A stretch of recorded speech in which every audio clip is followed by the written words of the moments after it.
Great. Appreciate everybody coming out. Hope everybody's having an awesome week. Obviously, February signing day is a little bit different than years past. With the signing period in December was with Robbie Lyles. Many of you know Robbie from his time here before. I was with Robbie last night at an event in Charleston, and we were laughing about how in February, the old signing days when guys like Sterling signed, you were in here early, and his job was to put the paper in the fax machine and make sure it was ready to go and get the biscuits in and all that stuff as well. Not like that anymore. That's what December is now. But certainly a lot has changed with our program since the December signing period with the young men that we've added to our program via the transfer portal. So excited about those guys as well, and the way that we've improved our roster. It's a really good group of guys that we've brought in, and coming out of the December signing period, knowing where we were and some issues that we had at certain positions that we knew we needed to take care of, we were very strategic in how we did that with attacking the guys that were in the transfer portal at certain positions, and making sure, one, they're great players, but two, they're the kind of people that we want to bring into this program as well, and had some fantastic visits with all these guys, and fortunate that we've been able to bring these guys into the program, and excited about the impact they've made on our program already and what they'll continue to do going forward as well. So I'll let you guys talk about or ask about any of those guys individually as we go forward, but really excited about the group. It's good to be back in the office from being on the road the last couple weeks. Certainly recruiting is the lifeblood of any program, so I love going out to high schools and love, being able to go in the homes and sit down with young men. But the best part of the job is being here in the building with our guys, and have missed being around them. So it's great to be back and get entrenched with them here in February. They've been with Coach Day and the weight room, the strength and conditioning staff since they came back early in January. And then they're doing an awesome job in there. Really excited about the work they're putting in, and it's great that we're now back as coaches and have a chance to jump into the middle of that and get back into football, as we go through the month of February, and then gearing up for spring practice, which is right around the corner. Practice number 1 on March 15th, that Tuesday. So a lot of work that we have to get done as a football team before then, from a self-scout standpoint, going back, reviewing last season, then preparing for spring practice. We have a lot that we have to get done here in the next month as we continue to recruit as well, and take advantage of this awesome momentum and awesome energy that we have in this program since the bowl game and since what we did last season as well. Excited that we've been able to add a guy like Sterling Lucas to our program. I know I talked about him the last time we met when he had first gotten hired, but he wasn't here, that day as well. So it's the first time you guys are having a chance to visit with him. But I was excited about this hire when we decided to hire Sterling, and then after having a chance to be around him the last couple of weeks on the road recruiting, even more excited. I know Coach White is very fired up about what he'll bring to the table, what Sterling will bring to the table from a football standpoint with his knowledge and the systems that he's been around in the NFL. But he's hungry and eager to recruit and has done a great job on the road. I know Coach White put it out on Twitter. We were with him in Jacksonville about 2 weeks ago, and he told him that was training day for Sterling. So we flew down there, got down to Lake City, Florida about 8 o'clock in the morning, and spent all day driving around Florida, finished up in Jacksonville, and then I flew back to Columbia, and Coach White drove somewhere and Sterling drove somewhere. So it was like sending your son off to college, watching him drive off on his own to go recruit by himself the next day. But he survived those last 2 weeks, and Coach White trained him well. But in all seriousness, he'll be a great resource for the players that we have in the program, and a great recruiter, South Carolina native, Orangeburg Wilkinson grad, and one of the ones that we let get away, one of the very few we let get away back in high school when he chose to go to a different school to play. But certainly fired up that he and his family are back in Columbia right now. And then before we get into any questions, I know it's come out with Coach Kimmery and Connor leaving the program. Wish those guys well. Those guys are leaving on fantastic terms here at South Carolina. Eric and I have been talking about this potential opportunity for the last 2.5 weeks that he had, and I know that wasn't an easy decision for him. I'll let him talk about his situation more when he's ready to do that. But, I can say that it wasn't an easy decision for him. He loves this place, but what a great opportunity for he and his family, and excited for him, thankful for him and the impact he made on our program in year one. I know how much he loves Columbia. I know how much he loves the University of South Carolina, and excited for the next chapter with him. And like I told him yesterday, he and his family, they're Gamecocks, and they're always welcome here. And then same thing with Connor also. This is something that Connor and I have been talking about for, I don't know, week and a half or so. Also an opportunity for Connor Connor's brilliant and will be successful in anything that he wants to do. And this is an opportunity for him that's a new challenge outside the athletics world. That was something that he was in a little bit before he came to work here, at Carolina, and an opportunity for him from a financial standpoint, long term, everything. It was a great situation for him. And same thing with Connor. Like he asked, "Can I come around regularly?" And I said, yeah, absolutely. I mean, to me, the only difference is he's just not going to have an office downstairs, but he's still going to be around here a lot, still be around our players a lot, like I want all of our former players to be able to do as well. So Connor, no greater Gamecock than Connor Shaw, and hate that he's not going to be downstairs next to Derek Moore in that office each and every day, but love both those guys and wish them well, and excited for their futures as well. So with that, and before we get to Sterling, if anybody's got any questions, I'll be glad to answer them. Shane, in terms of the class, I know the 7 of the freshmen early enrolled. Are all the transfers here? And then with your PWOs, how many of those guys can come here right away and go through spring? Yes.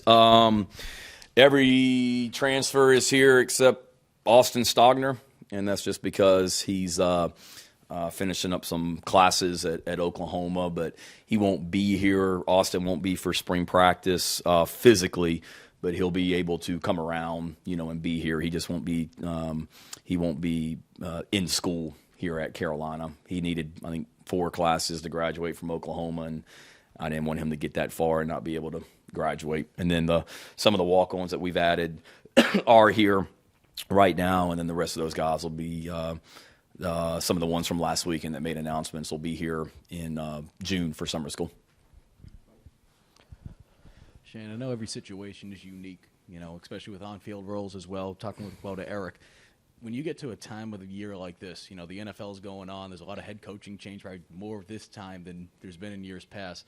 As a college head coach, are you constantly thinking about that there could be possibilities? And obviously with Eric, it's a high school situation, but trying to monitor that, and do you kind of think ahead sometimes so that you are prepared if an on-field coach does decide to leave? Yeah, you always have to be. I remember when I got hired last year, there was another SEC head coach that I talked to and about this time, and he's like, really from the end of the bowl game until right now is like the worst time because you're constantly getting phone calls and things like that. And this year's been no different, and it's a good thing that we got a bunch of great coaches that people want to hire because people want to talk about a couple of the guys that are leaving for great opportunities, but what doesn't get talked about is the amount of guys on our staff that have turned down jobs to stay here for a lot more money that they were getting offered. I've got 2 coaches on the offensive staff that have turned down multiple jobs in the last 3 weeks. One in the ACC, one in the SEC, one in the Big 12. I got another coach that's turned down a job in the ACC for more money than what they were making here at the time. So it's part of it, and we've got a fantastic staff, and that's evident that, people are trying to hire Eric Kimbrey and people outside of athletics are trying to hire Connor Shaw, and those are just some of the ones that are fresh in my mind because of the last couple of weeks. And not every one of those situations comes across my desk as well. I'm sure a lot of our coaches have gotten calls from schools and they just say, no, I'm not interested. But, those are 3 that I'm just using an example of 3 coaches here in the last 2 weeks that have turned down multiple jobs, to stay. So that's part of it. And I want to make this place a awesome place to work. And Columbia is a great place to live. And I want this to be an awesome environment for these coaches and their families where they don't want to leave. But certainly I don't ever want to keep a guy here that has opportunities to advance his career and do something better for their family as well. And I tell them that all the time. I mean, I'll pick up the phone and call anybody they want me to call for a situation that's better for them, promotion, whatever. But that's just part of being a head coach. Sterling's coming from the NFL. Well, those guys are under contract and they can't leave unless they go get a head coaching job. Basically, well, it's not necessarily like that here. I mean, you're under contract, but you have a little bit more flexibility. But again, we want to make this a great place to work, and I'm thankful that our administration gives me the resources to make this a great place to work and a great environment to be a part of also. Shane, has it been difficult at all to get accustomed to this new rhythm of recruiting, December, transfers, February? And is there anything about this process going forward you think maybe could be streamlined or changed? Yeah, it's certainly different. Last year was different because I was getting hired and I'm trying to figure out what's going on in this building, and we weren't able to go on the road recruiting last year because of COVID restrictions and the dead period. This year you're able to go on the road recruiting in December and January, but then you're also balancing, the transfer portal. And normally, when that, I think we talked about it in the last time in that last press conference we had, normally the bowl game ends and you get a little bit of a chance to breathe and relax before you go back out on the road recruiting and before your players come back. Well, this year you can't, because immediately transfer portals, that don't slow down. That only picks up right after the bowl game. So that part's been an adjustment. And certainly, like everything, there's ways to make it better. I've read a lot of the articles you guys have read, or probably some of you even written, just about the portal. And I know there's talk about windows of when you can enter the portal and things like that. So we'll see going forward, ways to make it better. And but it's part of it, and it's never ending, and it's just one of the million things that you're balancing: the portal, your own roster, high school recruiting, your staff. It's just it's an endless ball of fun.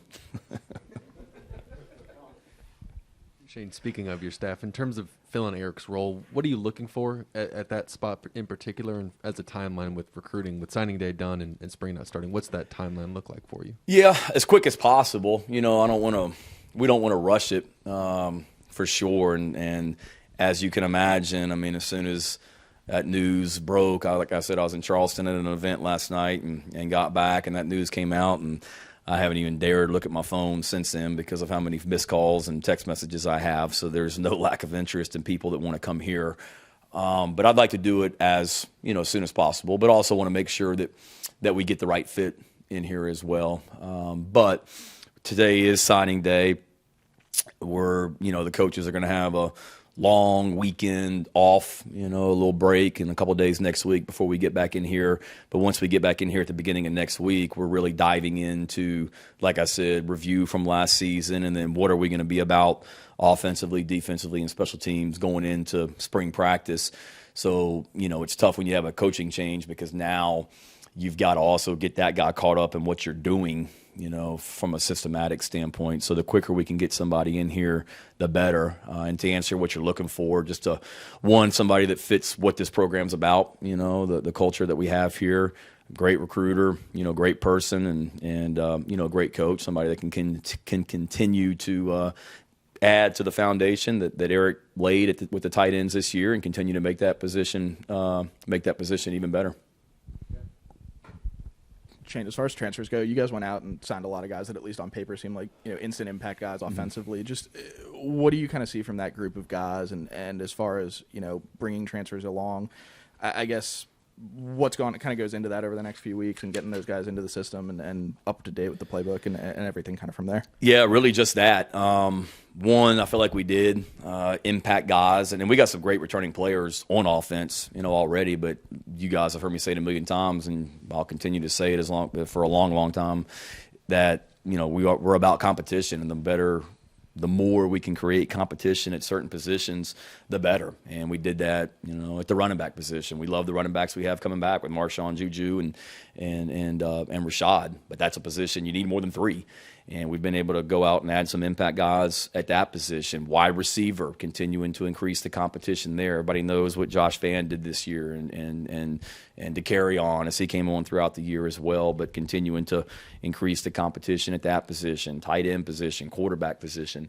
And that's the biggest thing is just get those guys up to speed. They're hungry. I mean, they jumped right in, and the last of them got here this week. Spencer got here Sunday night and started workouts in the weight room Tuesday with Coach Day. So he's in, but, I just saw him down the hall. He's in there meeting with the offensive coaches and kind of getting up to speed on the offense and watching video and things like that. And he texted me last night about how great day one went and how much football he learned in just one day here, which was pretty cool to hear him say as well. But that's the main thing, getting them. They're jumping right into the weight room, physically get them going, mentally get them going with what we're allowed to do. The NCAA allows us time for football this time of year, so that's good. So get caught up to speed mentally. And then, the more they can just get indoctrinated in what we're doing, weight room, training room, nutrition, academics, throwing out there on their own, things like that. Thank you. You announced 21 signees. Can you explain in kind of simple terms for the simpletons here what your numbers actually look like with the transfers counting, and do you still have some scholarships available for this class? What are your plans for that if that's the case? Yeah, I wish I could put it in simple terms for the simpletons. Is that the word?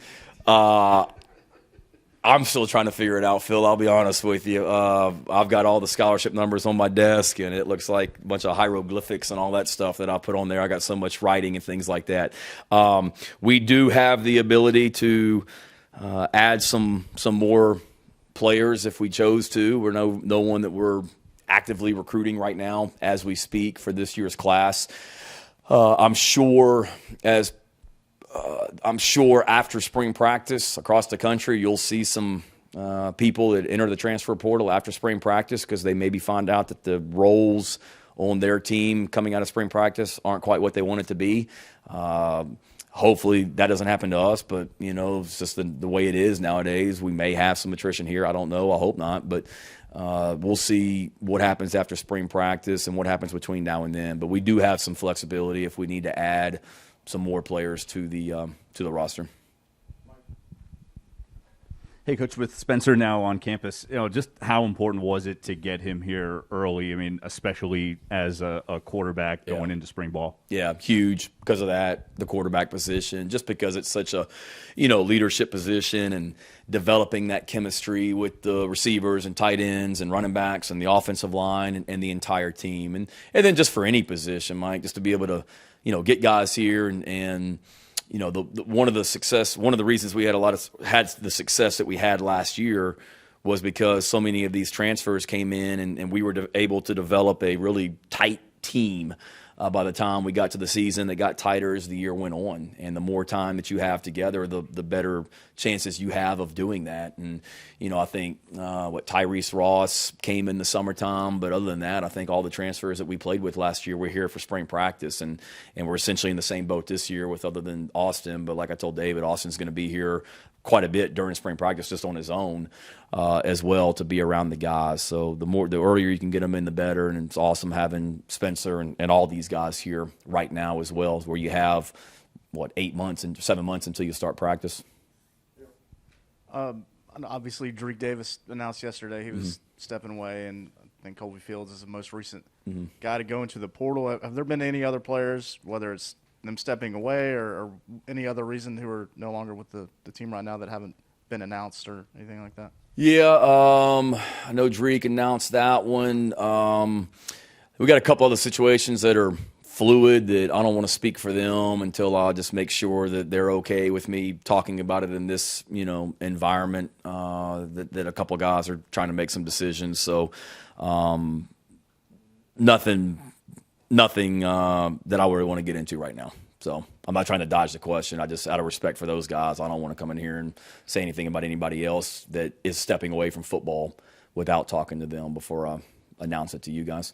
Yeah, and with a couple of specific of the transfer guys, Lavoisier in particular, obviously unique situation with him being committed here than playing at Georgia. And I guess what's that going to be like for him making the transition back to running back, then specifically with Antoine Wells as well? What do y'all think he can add to the with Lavoisier, it was just wanting to play running back, and I don't want to speak for the coaches at Georgia, but I think he was going to move back to running back at Georgia. And obviously I wasn't here when he was getting recruited the first time here, but I know he loved this place and still has a lot of ties here in Columbia as well. I don't want to get into his personal business, but his girlfriend's in Columbia, so we had a heck of a ace in the hole with that one as well.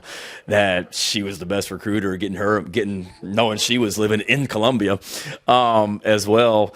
Wish every recruit was that easy, but and I hope she doesn't mind that I just announced that here in the press conference, their relationship. But he was, that was a natural fit because of that. And he loved this place, I know, coming out of high school. And I don't know what all happened leading up to signing day, but we talked about it a little bit. But he's a guy that, man, he's got great speed. And you watch his high school tape, I mean, it's impressive, just the speed and explosion that he puts on tape. And then with Juice Wells, he's went to James Madison and obviously had a great career there. He's a graduate of Highland Springs, which my mom is a Highland Springs High School, Virginia graduate as well, from the late 60s. But she's a proud Springer, and Juice's high school coach was in school with Torian and I at Virginia Tech, who I've known for, since 1995, I guess. So I know what the players that come out of that program are about. So there was a natural connection already. And when Juice went in the portal, we talked, and he had no shortage of schools that were interested in him. But he came down here and loved it. And I just love, he said in the recruiting process, he's like, Juice, said, I want to go somewhere where I'm going to be coached really, really hard and held accountable and pushed to be the best I can be. And he has got a strong work ethic and has got a great mentality, for that position that will make Josh and all of our receivers better. Shane, obviously Eric and Connor have their reasons. For people outside of this room, though, they might be looking at it and thinking, because they're alums, might be panicking a little. What would you say to those people about maybe trying to make something more than this is? Just that, like I said a minute ago, we got a lot of people that are choosing to stay here, and this wasn't like Connor and Eric leaving here because they're unhappy. Let me say that again. This 1 trillion%, they are not leaving here because they don't like working here. It wasn't easy decisions, and it was emotional meetings with those guys, and I hate to see them go. And like I said, we got so many great things going on here in this program, and if people didn't enjoy working here, you wouldn't have had the amount of people that we've had on this staff that have turned down jobs throughout the Power Five schools across the country that turned down jobs from those guys to stay here. And I hate to see 2 former players walk out of here. But again, it's a situation that it's a better situation they feel like for their families and their lives and careers, and ultimately I want to support them in any way with that. And I'm sure Connor and Eric will speak about it publicly, but I would imagine they'd have nothing but amazing things to say about this place and how hard it was for them to leave it as well. Hey, Coach, I just left DeQuandre Smith's signing day and everything. He's really excited about coming here. What were some of the things that you saw on him that made you say, okay, yeah, we want to recruit this guy and turn him into defensive? Hold off on that one. I can't get into that one just yet. Can't. So okay. Not yet. So. Oh yes, the Lev's not. Absolutely. Yeah. Yeah. Sorry. Shane, how's Luke's recovery going, and what will he be able to do, if anything, at spring? Yeah, he's coming along great. I met with Clint Haggard, our head trainer, earlier this afternoon, and Luke's working really hard and is on a great track, to be healthy, and we're hopeful that he'll be able to do basically everything in spring practice. Hopefully, we're still, a little over a month away, but he's on track to a lot farther along than maybe what we anticipated him being at this point, and he looks great. When I see him walking around the building, I forget that he's rehabbing an injury still because he is moving around so well down there. And forgot to ask about Christian Bill Smith. What can you tell us about him? Yeah, obviously the success that Wake Forest had last season was speaks for itself, and the fact that he was a regular contributor and a key contributor at running back for them. And I talked to some coaches at Wake Forest that I've got great relationships with when he was in the portal. And, the thing they kept talking about is what a leader he is and what a dominant special teams player he is. And I know they're really going to miss him because of the impact he made on special teams. So I think Christian's a mature, older guy that wanted to give himself an opportunity to play somewhere else this upcoming season, that's got a lot of experience and brings experience to that room, for sure, because Juju and Marshawn and Rashad, I mean, they're still young guys, and getting Christian in here gives us the opportunity to get an older guy in here, really smart, and has played a lot of football at a high level.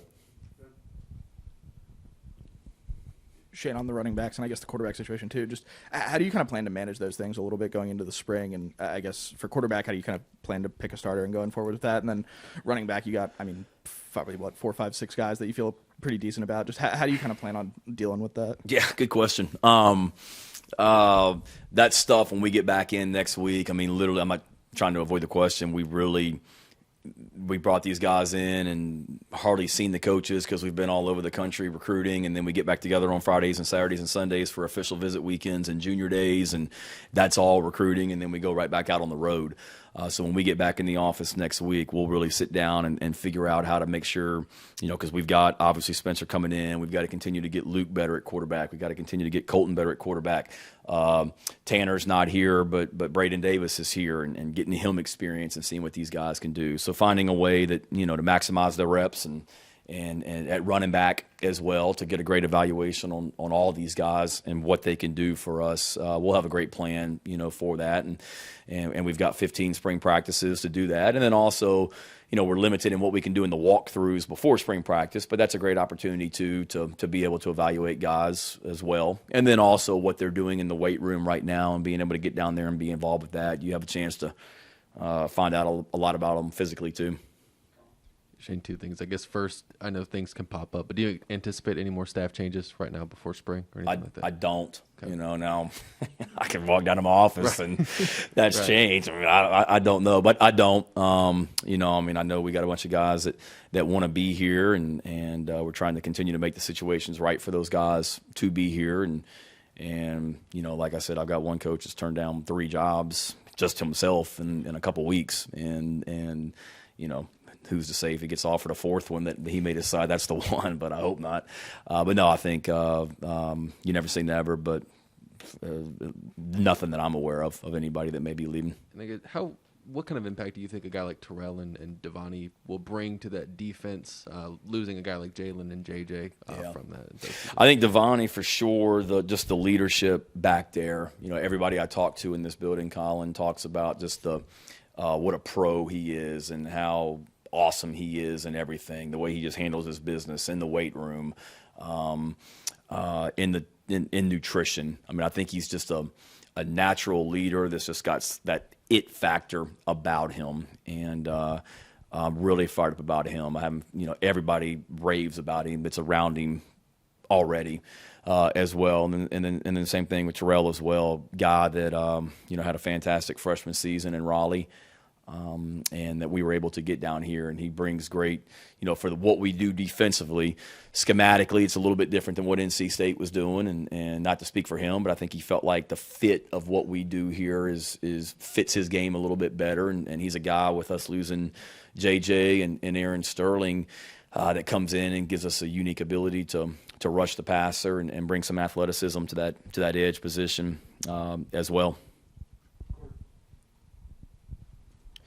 Shane, as collegiate coaches, I'm curious, when you've got guys like Spencer Rattler who are, on way too early preseason Heisman favorite list, and these other guys that are on potential, preseason player of the year list and things like that, as well as coming off a really good year, how do you quantitate positive momentum and, I guess, publicity in a maybe that's not the right word, but how do you quantitate that, and how do you use that to your advantage? With these guys coming in, mainly is what you're saying? I guess program perception. Yeah. I think the fact that those young men are choosing our program, I think is the biggest eye-opener, and we certainly want to capitalize on it. And And we love the young men that we have in our program, and then it's awesome that we've been able to add an outside group of people into the program as well that want to be a part of what we're doing in here is the biggest statement. And I think just the fact that young men across the country see that a lot of these players that we're talking about today could have chosen anywhere in the country and chose to come here is the biggest statement, and is an eye-opener for a lot of guys, for other transfers, but then also for young men in high school that are sitting there saying it as well, that see the excitement and the momentum coming off the bowl game, the people that we've added to the program. There's a lot of good going on right now. We certainly want to capitalize that as much as we can, but also understand how much work we have in front of us as well to get to that next level also. Shane, with this offseason, I mean, you guys were able to, pick up a lot of different running backs, whether it be through the transfer portal, whether it be through just signing. What is your plan? Do you have a vision of how you plan on using all that talent there? And, what would you kind of tell people on the outside looking in? Because they're probably like, what's going on with all these running backs? Yeah, running back-wise, you can never have enough of them because that is a physical position, especially in this league. For sure. And I don't think – now we've added some – it looks different because, we've got, I think, like 5 on scholarship now. That's pretty standard. I would say at most places that I've been, you've got 5 on scholarship if you can, because those guys are going to be core guys on special teams, and that's a physical position that you need some durability there. But then we also had the opportunity to add some walk-ons at that position that are fantastic players. And to me, you can never have enough – great players, and that's a position because of the body type. They can be great running backs. You need more than one, like I said. They're going to be great special teams players, being able to cover kicks and things like that as well, return kicks like Juju did last year. And then, playing running back, you need different skill sets. Some guys may be a little bit better that you trust more in pass protection. Some guys are a little bit better in the passing game. A lot of the things we did with Juju last year, where we used him on a lot of the jet sweeps and things like that. Line him up at quarterback, line Kevin Harris up at quarterback. So I'd say going back to last year, Mike, just like we talked about going into the spring and then coming out of the spring, figuring out who our playmakers are, and let's find the best ways to get those guys the ball.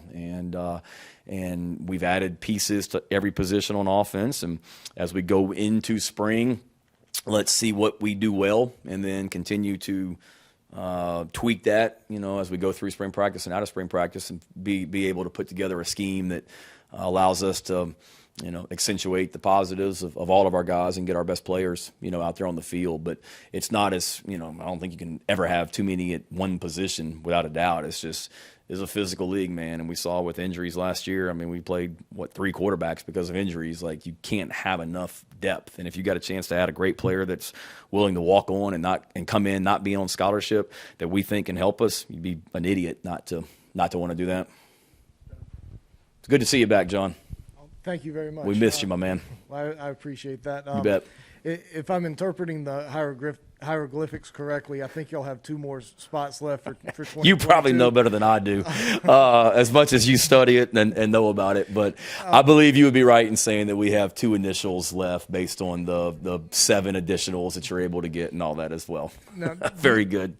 Do you go into spring practice, or do you have an idea now of how you want to address those 2 spots with regard to position, or do you want to see how spring practice plays out versus who hits the portal? Yeah, good question. I think a lot of it has to do with spring practice and kind of where we are coming out of it, as a football team. And God forbid, hope you don't have any injuries and things like that on your own program during spring practice that affects them going into the fall and whatnot as well. So I think it's one of those you'll never turn down a great player at any position in my mind. Certainly there's some positions that you look at and say, as we go a year from now when we're sitting in this room, certain positions are going to look a lot different probably because of the experience or eligibility level, at certain positions. Offensive line, we got some older guys there, and you need to be thinking about 2023 and 2024 as well as you continue to build the roster for the 2022 team as well. So you've got certain positions in mind, but to me it's more, let's see where we are coming out of spring, depth-wise, personnel-wise, and what and then who's who may or may not be available, and we may not use it on anybody. I just don't want to throw out a scholarship just to be throwing one out. It needs to be somebody that can help us short term and long term. Thank you.